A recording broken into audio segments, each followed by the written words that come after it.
Et maintenant, nous allons vous faire découvrir les créations des Adivasi, les autres maîtres de l'Inde. C'est un peu l'anti-Bollywood, vous allez voir. Cet art populaire, rural, est à l'honneur du musée du Quai Branly à Paris. Et notre invité est Vikas Harish. Rebonjour. Vous êtes historien d'art, vous êtes le conseiller scientifique de cette exposition. Alors vous nous faites découvrir les Adivasi. En sanskrit, ça veut dire les premiers habitants, c'est ça? Tout à fait, c'est des premiers habitants, mais c'est un mot récent, si vous voulez. C'est la volonté de l'Inde de donner un mot qui est respectable, qui va vraiment valoriser ces peuples qui ont toujours vécu en Inde. C'est vraiment, moi je peux me permettre aussi d'utiliser un autre mot comme tribu par exemple, mais c'est vraiment des peuples qui ont vécu en Inde depuis longtemps, qui sont vécus entre eux. Et voilà, les Adivasi, c'est ces premiers habitants. Et on découvre donc leur visage dans cette exposition, hein, vraiment d'entrée de jeu. Vous nous montrez qui sont ces Adivasi. Ils sont 60 millions, hein, je disais, ce qui est quand même énorme. Fait, oui. Et en fait, c'est des tribus, vous employez le terme, oui. Différentes tribus dans toute l'Inde. Et vous avez voulu nous montrer leur art, mais alors c'est vraiment des arts très, très différents hein, selon les tribus. Pour nous, ce qui était très important, c'est de montrer d'abord toute une variété des arts. C'est pas juste un seul des choses qu'ils faisaient. En fait, tout cet art, tout d'abord, c'était toujours rituel. Et rituel ou sacré pour eux, ça, c'était toujours dans les objets très différents. Donc, dans l'Inde centrale, chez les Gondécons de la collection qui est au musée du Quai Branly, c'est des tout petits objets votifs en bronze. Or que si on voit des grandes chevals en terre cuite dans le sud de l'Inde chez Ayanar, c'est vraiment une autre sorte de votif. Donc, vous voyez, c'était toujours sacré. Et pour nous, c'était important de montrer ça. Alors, on voit quelques photographies, hein, quelques clichés de ces tribus. Ils étaient assez déconsidérés, en fait. On les regardait d'un air un peu méprisant.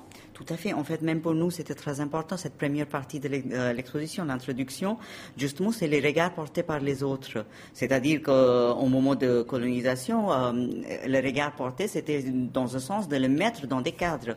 Donc, on voulait juste faire des boîtes et dire, voilà, telle et telle personne, il ressemble à ça, et donc, il rentre dans une boîte comme ça.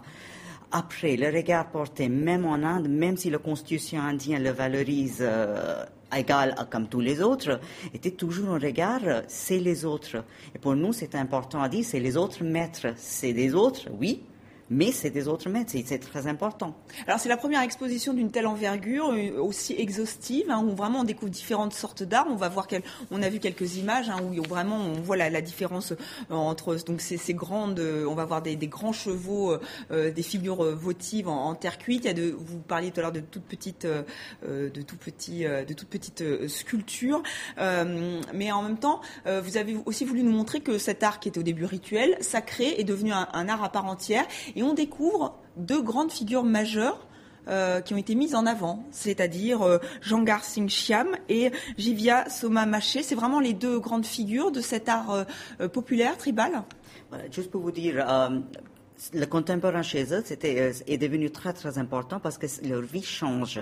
Ils sont en train de maintenant faire des objets qui sont rentrés dans les collections privées partout dans le monde. Jivya Soma Maché, par exemple, est représenté dans des collections très importantes. Il était auparavant aussi au Centre Pompidou, pour les magiciens de la Terre. Donc c'est un artiste très très renommé.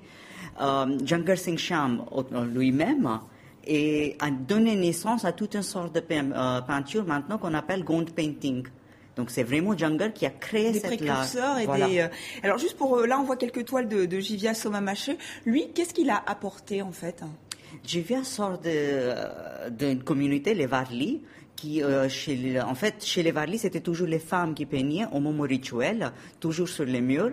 Et Jivya a complètement changé ça. C'est quelqu'un qui sortait d'une enfance assez difficile. Pour lui, d'exprimer son angoisse, ça partait vraiment sur les toiles. Il voulait exprimer toute sa vie. Et la façon qu'il a fait toute cette vie, c'est en fait, il a changé d'abord le support. Il a mis une peinture qui était sur les murs sur toile. Il a changé la couleur d'une farine de riz. Il est parti sur la gouache. Et il a complètement changé la narrative. Il part maintenant sur ses voyages. Il part dans les histoires Varli pour documenter vraiment des petites histoires de sa communauté, pour faire comprendre aux autres, tel qu'un livre, si vous voulez, tout ce qui passe chez eux. Oui, et on a vu quelques images, c'est vraiment radicalement différent de ce que l'on imagine de l'Inde. C'est beaucoup moins coloré, c'est beaucoup plus épuré. Tout à fait, c'est des œuvres très filiformes, c'est très très simple, c'est tout simplement un ocre avec du blanc. Quelque part, un petit rappel à un art pariétal si vous voulez aussi. Même si on ne va pas faire les liens directement, il y a un art pariétal qui est là en Inde, qui est d'ailleurs partout dans le monde, dans les grottes bien avant notre ère, et on les voit exactement un lien très étroit comme ça. Eh bien, merci beaucoup de nous avoir fait partager votre passion donc de cet art tribal populaire indien. Une exposition qu'on peut voir au musée du Quai Branly à Paris, et vous consacrez un très beau documentaire sur cette grande figure, Jivia Somamache, documentaire qu'on devrait voir sur TV5 Monde très rapidement. Merci beaucoup d'être venu sur ce plateau, et c'est la fin de ce journal. Merci à vous de l'avoir suivi.